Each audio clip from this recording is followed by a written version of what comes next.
Huwa ta' dispjaċir u diżappunt kbir għalija illi nara li l-Prim Ministru ta' pajjiżna f'dan il-mument jitkellem b'dan il-mod. Imislili allura bħala kap tal-Oppożizzjoni li ngħidilkom jien il-verità kollha bla tlaqliq. Il-Prim Ministru rrefera għal rapporti li saru lill-Pulizija mis-soċjetà ċivili Repubblika b'allegazzjonijiet fil-konfront tiegħu innifsu u ta' uffiċjali tal-Armata. Iżda l-Prim Ministru l-bieraħ mhux hekk qalilkom. Qalilkom għal 4 darbiet li dawn ir-rapporti saru mill-kellim tal-Oppożizzjoni l-Avukat Jason Azzopardi flimkien ma' Repubblika. Mhux hekk biss illi saru akkużi mill-Oppożizzjoni. Din hija gidba sfaċċata. Il-fatt illi rrepeta għal 7 darbiet tfisser illi gideb 7 darbiet. Sostna dan il-kap tal-Partit Nazzjonalista u kap tal-Oppożizzjoni Adrian Dalija f'messaġġ li xandar is-sibt fil-għaxija fuq ix-xandir nazzjonali fejn fost l-oħrajn qal li huwa ta' dispjaċir u disappunt kbir li l-Prim Ministru qed jaġixxi b'mod li ma jxraqx f'soċjetà li hija demokratika.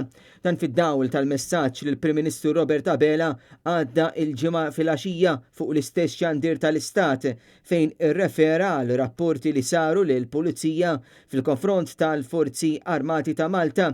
Prim Ministru li kiteb meta qal li dawn ir-rapporti saru fisem l-Oppożizzjoni.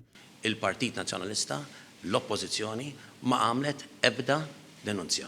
Adrian Dalija qal li Robert Abela tkellem għas skopra li se jkun investigat. F'ħin minnhom il-Prim Ministru qal li l-Oppożizzjoni għamlet dawn l-akkużi seri u għalhekk imbagħad ħass illi għandu jmur għand il-Kummissarju tal-Pulizija.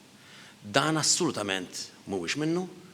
Qal ukoll li għamlet hekk l-Oppożizzjoni flok ma selmet lill-Armata. X'ironija. Għalhekk fl-istess jum li jiena mort insellem lill-Forzi Armati. Il-kap tal-Partit Nazzjonalista qal li l-Oppożizzjoni se taħdem fuq linji gwida dwar kif membri parlamentari għandhom jaġixxu fil-qadi tax-xogħol professjonali tagħhom.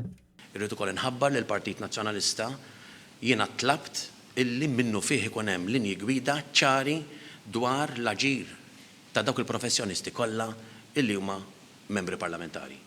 Kif jaġixxu u meta hemm bżonn illi dawn jafżaw dwar ix-xogħol fil-qadi ta' dmirijiet professjonali tagħhom.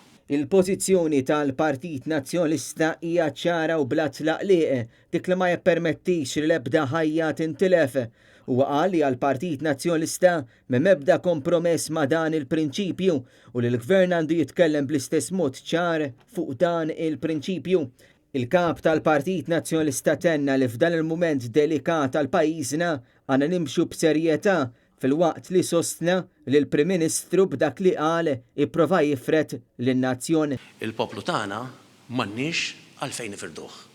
Il-bieraħ il-Prim Ministru ipprova f'dan il-mument jifret l-ewwel l-Oppożizzjoni imma wkoll jifret lil pajjiżna. La ħa nippermettu li jifret lill-Oppożizzjoni illi aktar maquda minn qatt qabel wisq inqas lill-poplu tagħna. James Aronellu għal Net News.